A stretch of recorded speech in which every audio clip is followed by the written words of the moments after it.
The stream will begin shortly.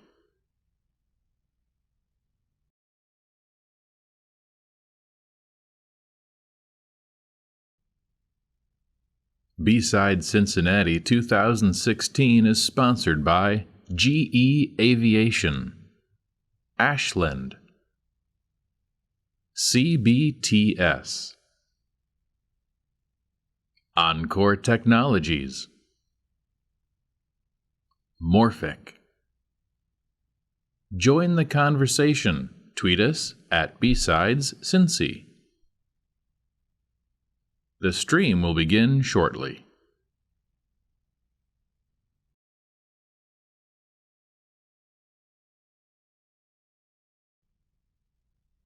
BSides Cincinnati 2016 is sponsored by GE Aviation, Ashland, CBTS, Encore Technologies, Morphic. Join the conversation. Tweet us at BSidesCincy. The stream will begin shortly.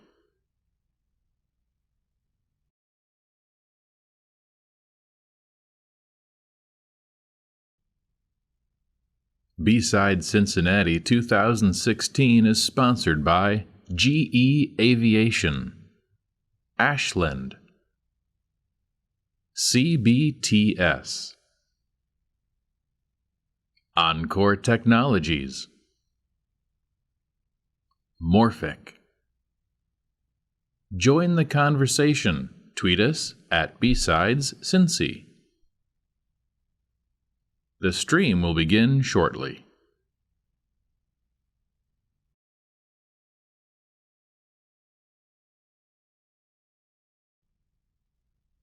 BSides Cincinnati 2016 is sponsored by GE Aviation, Ashland, CBTS, Encore Technologies, Morphic. We'll talk to you about our next topic. Great. Thanks, Nate. So I wanted to start off my talk with a couple of stories. So twice in my career, I've been hired as kind of a second thought, right? So the people they thought they wanted to hire at first, they tried with them, and then they came to me. So I've been a second thought a couple times in my life, in my career. The first time was I was working at a nonprofit, which was pretty cool. I was doing some fun things with technology, but I wasn't getting paid anything. And then they moved me into an accounting role, which I didn't like and I wasn't very good at. So I took a job contract position at Armco Steel in Coshocton, Ohio, which was pretty cool. But what I found out is that I was a little bit worried because, they were looking for all these different skills that I didn't think I had, but I think the contract company kind of talked me up a lot more than what I was. So I was a little worried going into this job. But pretty quickly, after a couple weeks, I was kind of into things. I was doing some development with C and Excel macros, and it was this quality control system. It was pretty cool. But what I found out was that, again, I was kind of a second thought. So my bosses were hiring a lot of computer science graduates right out of college, thinking, well, we're doing development, we're hiring computer science grads to do this. And what they learned is that these grads right out of college couldn't impact their company very much. It took them, 6 months to get them ramped up, and by that time, a lot of these kids would leave because they hated Coshocton as this little tiny town, right? So I was the second thought, right? So, I didn't have a computer science degree. I had an industrial and systems engineering degree, so I really didn't have the traditional match what they thought they were looking for. The second time was my current job. I'm a faculty member here at the University of Cincinnati. So again, they were interviewing folks, and I realized again I was in this kind of second round. Well, let's try it again. The first round they were interviewing for the traditional PhD holding candidates, which is fine for a lot of faculty positions, but at this time, about 15 years ago, UC was starting an applied computing degree. They called it computer science technology.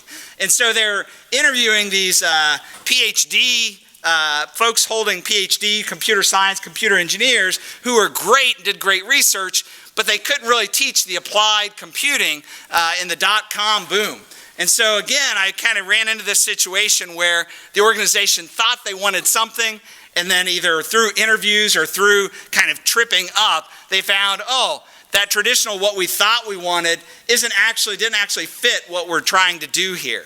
And so that's really the basis for the talk today is, okay, we're kind of at this space in cybersecurity, right? So, you guys are, perhaps some of you are hiring folks out of computer science or IT or IS, and you need some specific skills, but maybe you're not finding the right type of folks. Or for your students, maybe you're looking for a job. You're not sure exactly what are the jobs out there, right? And so what this talk is about is this movement nationally to create kind of guidelines on what should a cybersecurity degree program, a 4-year degree program, look like, right? So what kind of skills and abilities should students have coming out of a program like that? So that's kind of what this talk is about. So I used to start off a lot of my talks with this caricature, which was made about 30 years ago, amazingly enough, at Kings Island. So you go and you sit down and they say, what do you like to do? And I like computers. I like, banging on the TRS-80 that we had at school. And so they made this little cartoon. If you haven't seen War Games, it's a classic, right? And so I never really got into trouble doing this type of thing, although my first job as a co-op student, I did have military police show up at my cubicle working for the DOD. I'll tell you that story over a beer if you want to hear that. So I told that story. I was at a defense contractors conference up in Dayton last week and got some ooze with that. So I never really got into trouble, but this was me 30 years ago, back when I was a junior high and high school. And where have I gone to? Well, not very far, right? So I've now become the professor teaching these types of things. So again, still hacking away on computers, but a little bit nerdier, maybe some stereotypes in there as I've gotten through this stuff. So before I get into this discipline, I wanted to just mention a few words about some of the research I do that's not connected to the discipline per se, but just to give you an idea of what I do other than teaching students. So I found this cartoon which pretty much epitomizes what my research team does. So it says we've narrowed down our security risks down to these two groups, right? So everyone who works here and everyone who doesn't work here, right? So this is, really what you guys do in industry, right? You either focus on the bad guys or you're focused on, security awareness training. And so what I've done so again, I've been working in this field and realized things aren't getting much better, right? So I decided to embed myself with some criminologists here at the University of Cincinnati. If you don't know, it's one of the top 3 criminology departments in the world. The output of the research that's done here in criminal justice and criminology is second to none in the world. It's fantastic.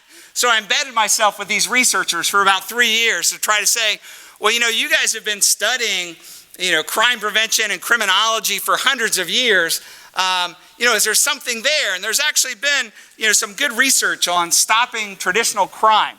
Over the past 30 years, there's been this precipitous drop in street crime. And it's all based on some theoretically backed, empirically driven research. So what I decided to do is embed myself with them and say, can we use some of the research from criminology and victimology and really impact what we do in cybersecurity? And so that's what my research team and I do. We're Diatomic Cybersecurity.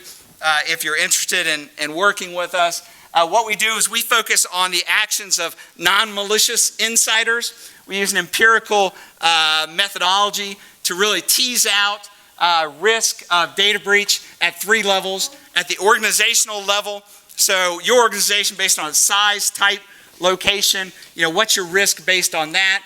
At the department level, do you have departments that are more at risk for divulging sensitive information as other departments, and at the individual level, right? So do you have specific employees that need some real good mitigation based on what they're doing? And we come at that really through 3 different ways. We have a database that we started with the Privacy Rights Clearinghouse database of thousands of data breaches, and then we've taken that database and added a lot of attributes to the data to try to tease out, okay, what types of organizations suffer what types of risks based on employee actions. We use employee surveys to get at, why are our employees acting this way? Right? Because if we don't know and we just throw security awareness training at them, but their boss is saying, hey, we're driving revenue, don't restart that server, right? Don't patch, we're driving revenue, then the security awareness training may not work. So we really, we do surveys to try to figure out, what's motivating these employees to act the way they are. We also do interviews with the employees, and then we match these data up against your vulnerability scan data. Right? So we match who's responsible for what systems, what's the timed mitigation for these systems, and compare those against the data that we're collecting.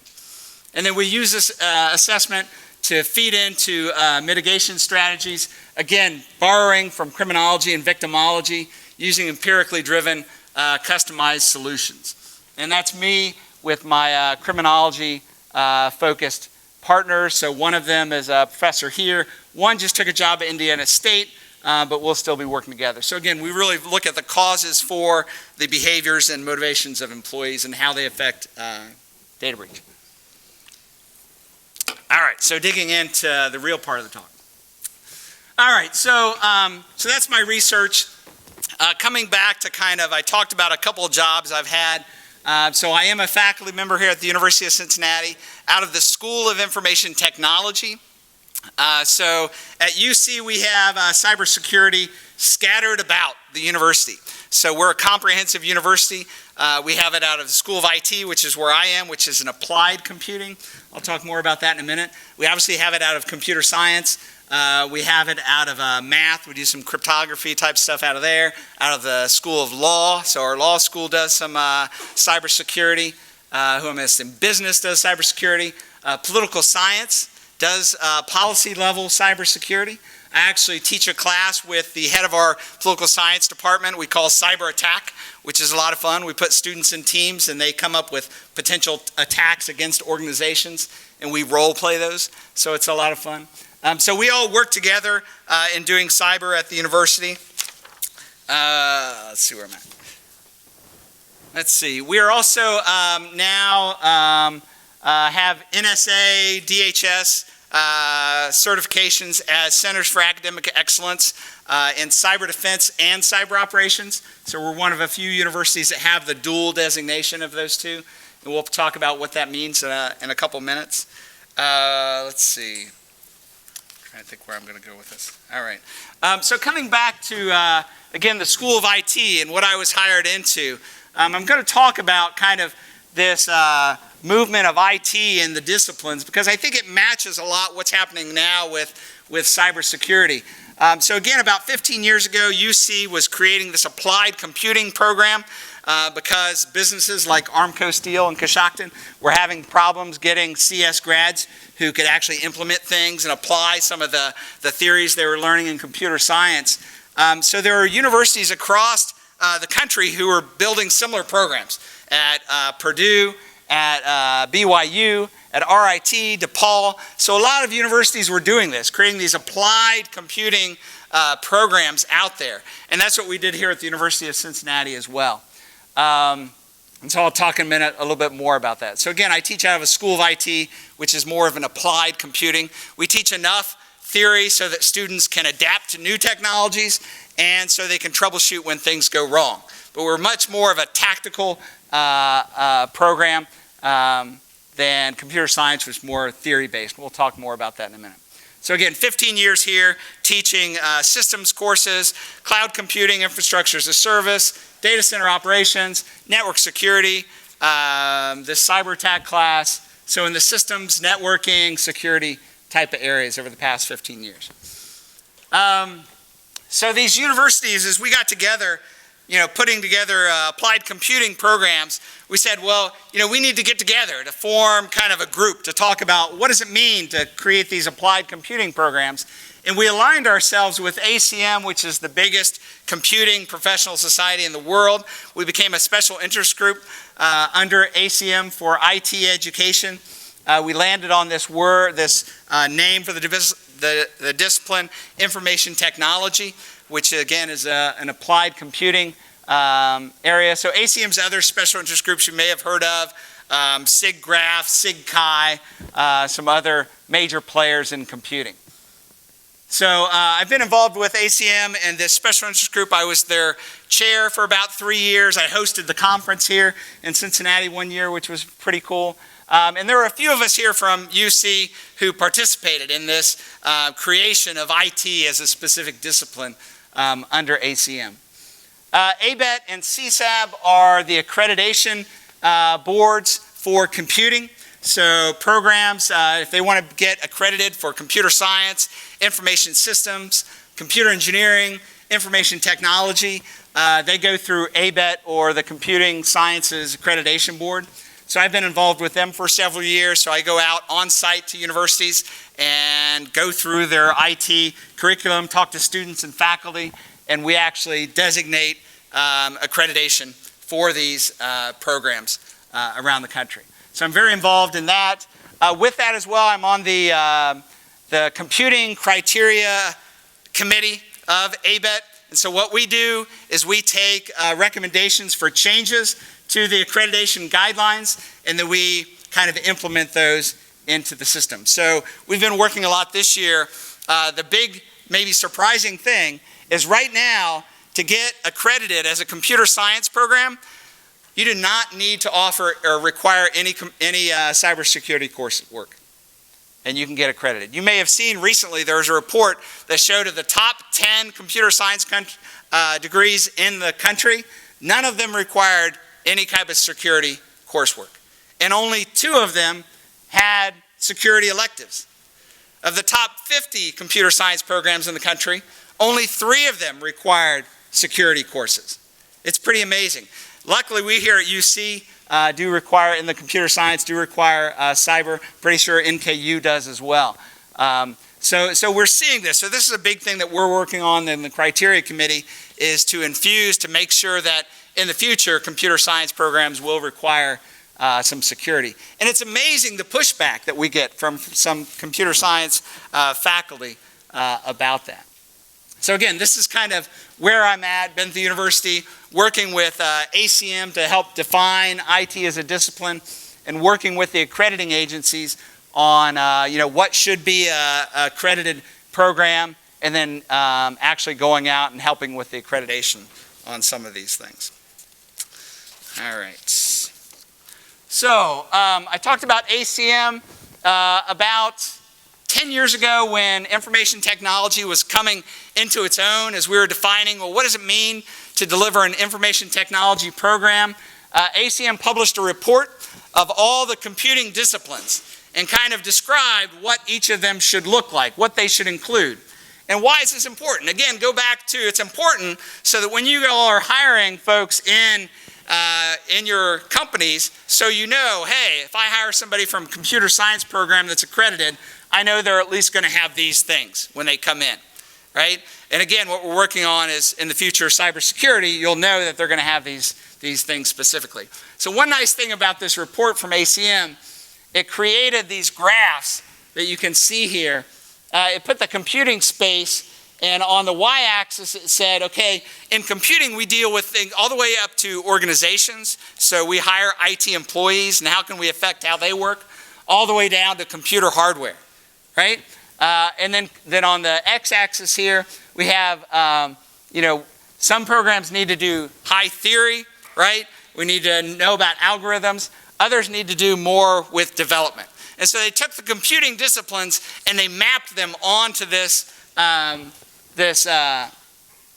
chart here. And you can see I've put computer science and IT just to show you kind of where they fit. As you might expect, computer science students do a little bit more theory, right? They learn all those specific technical things and theory-based things and how registers work and RAM and very theoretical types of things like that. They obviously do push into some application, but not specifically out to the setting things up. And then IT is kind of the mirror image of computer science. So our students come out, they know how to set things up, how to integrate things, and obviously how to secure things. We've always had that as part of our curriculum in IT. So again, this is what the major computing society says that these programs kind of do. And of course, each program is going to be a little bit different, right? So computer science at UC is going to be a little bit different than computer science at NKU, but generally they fall kind of in this area, right? Is there any questions about kind of where this is? Or, by the way, if you have any questions or comments, feel free to throw something at me or raise your hand. I have a question. Yeah. Does the University of Cincinnati participate in cyber defense? We have not yet. We've tried, we've tried a couple of times where we've had problems at UC with this. The question is, has UC participated in cyber defense? It's because we offer co-op, which is a great thing about our program.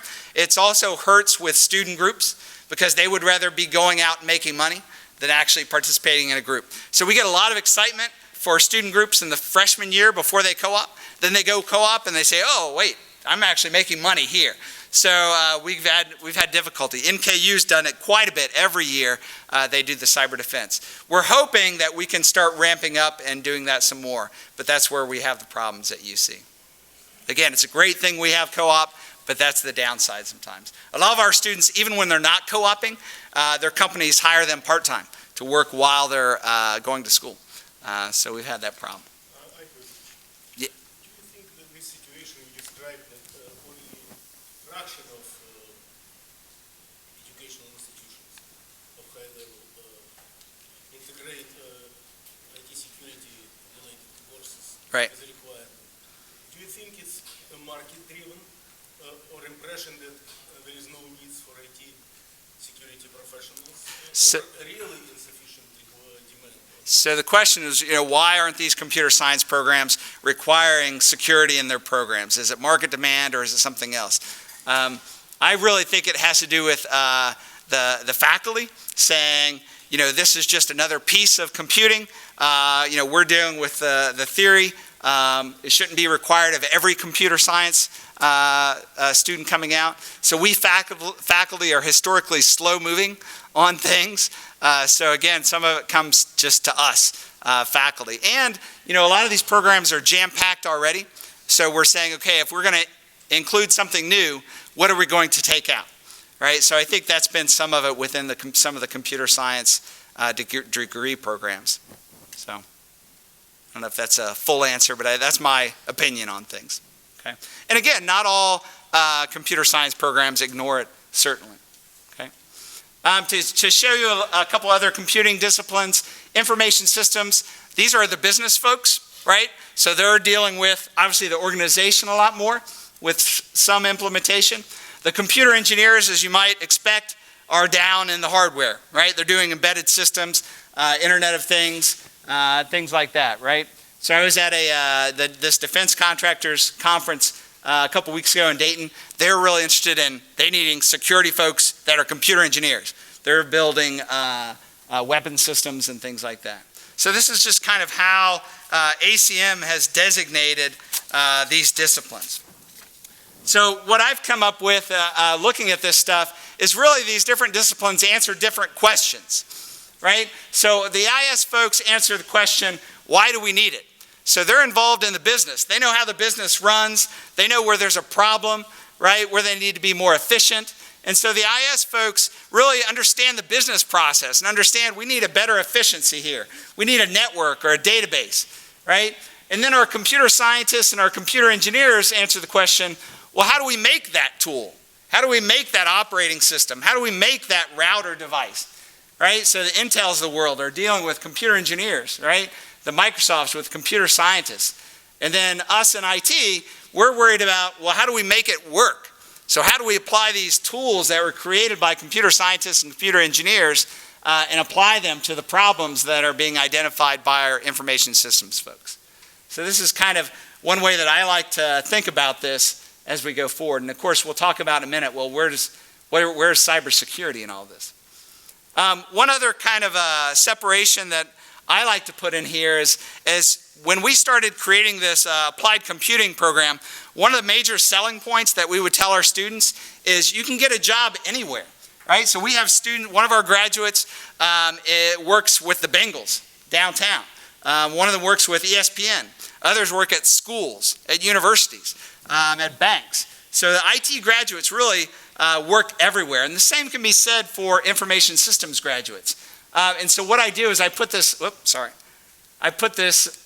line here. I can't even see this myself. All right. So to the right of the line, this is kind of what I call ubiquity. They can get jobs anywhere, right? It's not specific to an industry. Whereas the computer scientists and computer engineers, they're being hired by the Microsofts and the Intels and the Defense Department. So it's really an industry for those who are making the tools, right? Whereas IT and IS, those students are being hired across the board, not specifically in one industry, okay? So that's another kind of separation that I like to put in there.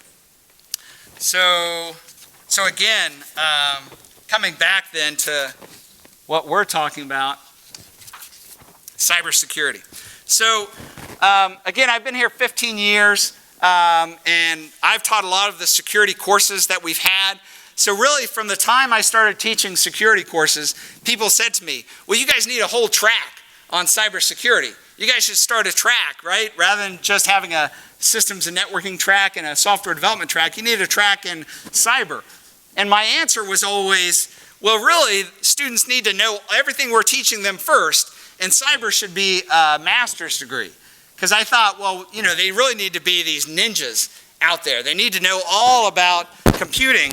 I have a hard time with this. They need to know all about computing first, and then we can teach them much more the ins and outs about cybersecurity. So I really kind of had that refrain again and again. It kind of went back, my answer. So, you know, at the time, 15 years ago, hackers had to be really skilled. And cybersecurity defense folks, in my mind, had to be really skilled as well. Well, what's happened, of course, over the past 5 years is I talk with folks in the industry saying, hey, we need more graduates here, right? We need people to fill these jobs. And at the same time, we've had a lot of tools come out for hackers. We have a lot of tools coming out for defense as well. And so really, you guys are starting to build teams that need more than just the ninjas, right? So you're doing a lot of things from compliance to policy to working with security awareness. So I look at Bo here at UC and look at his team. And sure, there's a couple ninjas on there, but he doesn't need a whole team of ninjas, right? He needs them all to have some level of knowledge about computing and cybersecurity, but he doesn't need to hire, a whole team of ninjas. That would be really cost prohibitive, and he really doesn't need that. So I've kind of come around, and obviously we've created a track in cybersecurity now to kind of address some of that. What can we give students in a 4-year program where maybe they're not ninjas, but they know enough to contribute to your information security teams.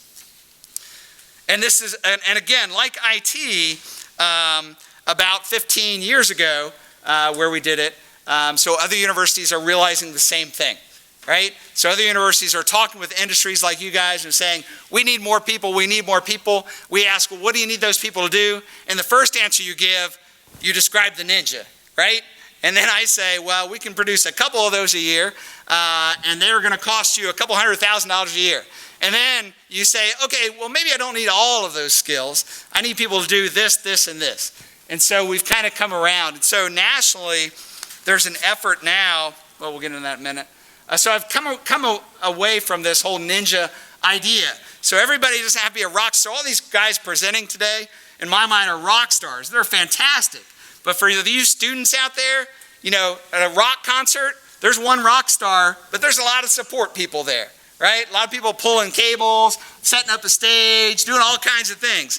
So in cyber, we don't need everybody to be a rock star. It's getting that big. So we have this ACM kind of graph. So where does cyber fit into this? And this is what we're thinking about. Well, gosh, Cyber really fits everywhere, right? There's not really an easy place. Maybe we need a third dimension here or something. But really, you know, there's cyber in creating devices. So our defense contractors in Dayton need to put cyber in their devices. We need cyber in software development, obviously. But we also need folks who are, you know, setting up the networks to understand cyber. You know, who are doing the systems analysis to understand cyber. You know, and I had my industry split here. Well, certainly there's a cyber industry, you know, Morphic here or FireEye, but certainly a lot of other folks in cyber aren't in a cyber specific industry. They're working for the more traditional kind of companies here. Okay, so this is really the question. So where does cyber now fit into this? You know, what do we need to do as a university to create graduates that are going to be helpful for you all? And as you guys think about who you're hiring, you can think about, well, here's what IT students do. Here's what CS students do. What do I need for this specific job? So before, since the universities didn't really come up with, you know, what does a cyber person look like, the federal government needed lots of these types of people. So NSA started these centers. They've since connected with DHS because a lot of people don't like the NSA, right? So now it's the DHS, NSA Centers for Academic Excellence. NKU is a designated cyber defense, so are we at UC. So basically in these, you have to go and match up what you're doing in your curriculum against what they say a cyber person should have. So this is from DHS, NSA. They say for a cyber defense, you need to, these are designated based on their robust degree programs and close alignment with specific security-related knowledge. And then there's the cyber operations, which is a deeply technical, interdisciplinary higher ed program firmly grounded in the computer science, computer engineering, and electrical engineering disciplines. And so again, here at UC, our cyber defense kind of is been driven by us in the School of IT. Cyber operations has been driven by computer science here at IT, or at UC. But again, we work pretty well together on these designations. So again, first the federal government came around and said, well, there's no accreditation guidelines yet, so we're gonna start doing this stuff. Well, again, a couple of years ago, a group of professors like me started saying, well, gosh, what should these programs look like? Can we create accreditation guidelines? A lot of this was led by the military academies, so faculty there were starting to develop some of these things. And so they created what they called the Cyber Education Project. And so there's a group of faculty getting together over the past couple of years. One of the first things they did is say, well, what's the landscape look like? What do the cyber programs look like out there? So they created this word cloud based on looking at cyber-related programs around the country, and this is what they came up with. Information assurance used to be almost all of them. Now, though, cybersecurity is really the name that's popping up more and more from these programs that are being created. But again, this group was really interested in, well, what can we create curriculum guidelines? Can we create accreditation guidelines so that programs can go under accreditation that's out from under the federal government? All right. So the Cyber Education Project worked for a couple years, and then like in IT, they got sent under ACM now. So ACM has a joint task force with IEEE on cybersecurity education. They're looking to put out their curricular guidelines by the end of 2017. So if you want to provide input, you can through me or through their website or going to some of the conferences. So the CISSE conference in Philadelphia next month they'll be working. But this is the definition they've come up with for cybersecurity. Computing-based discipline involving technology, people, and information and processes to enable assured operations. It involves the creation, operation, analysis, and testing of secure computer systems. It's an interdisciplinary course of study, including aspects of law, policy, human factors, ethics, and risk management, often in the context of adversaries. Wow, that's a lot. We talked about why is computer science not doing this? That's a lot of stuff to put in there, right? So we're talking about some useful, not even just within computing, but now we're talking about, wow, these students maybe need to know something about psychology, about criminology, about policy, about business. So we're really talking about a lot of skills here that these cybersecurity graduates need to have. So they're basing their work on these draft knowledge areas as they create this curriculum. So these are the areas that they've identified under kind of what we're looking at. So I want to just go through cyber defense. They're talking about, so these are setting up the networks to defend against adversaries. Cyber operations, so this is more the intelligence, reverse engineering, some of the stuff I'm sure Coleman will get into. Forensics, we all know what that is. Cyber physical systems, this is the SCADA systems, or all the Internet of Things that we're talking about. Secure software engineering, so secure coding. Obviously, students need to know about ethics as they work through this stuff. They do need to know about policy, governance, and law. Risk management is a big thing. And then these behavioral sciences that kind of I'm working my research in. So these are the draft areas that they're starting to build this kind of model curriculum around. And again, these are not set in stone. These are very much in draft. Okay. And again, what we're doing here is building, well, what does this graduate with a cybersecurity degree look like? What are they going to come out knowing, right? So this is where we are with within academia on spelling this out and figuring out, well, where does this cyber graduate fit? Over the past couple years, the other thing the federal government has done that's pretty nice is, well, I say it's nice, it's pretty funny, it's part of the NICE framework. So the National Initiative for Cybersecurity Education, which was started in the Bush administration and now revamped with the Obama administration. So they categorize kind of what do these cyber employees do and what kind of skills and aptitudes do they need to do these types of work. And they've separated out into, well, these people, they securely provision things, they operate and maintain, protect and defend, analyze. So these are the type of things that most of you guys do on an everyday basis. They've got a nice document. This is their cybersecurity workforce framework. This is really a working document that you can download and look at to say, okay, we need people in our company who are doing this analysis, right? What should we title that? And you can go and see, you know, they've got a number of different job titles in here, so you can do this. Or if you're a student, you can say, well, here's the type of things I want to do. What types of jobs should I look at? And the federal government really is using this for a lot of their hires. It's a great working document. I'm not going to go through it. Instead of going through it, I thought I'd show you how to get it. So if you're not familiar with, let me Google that for you. It's one of my favorite things. If I can start it.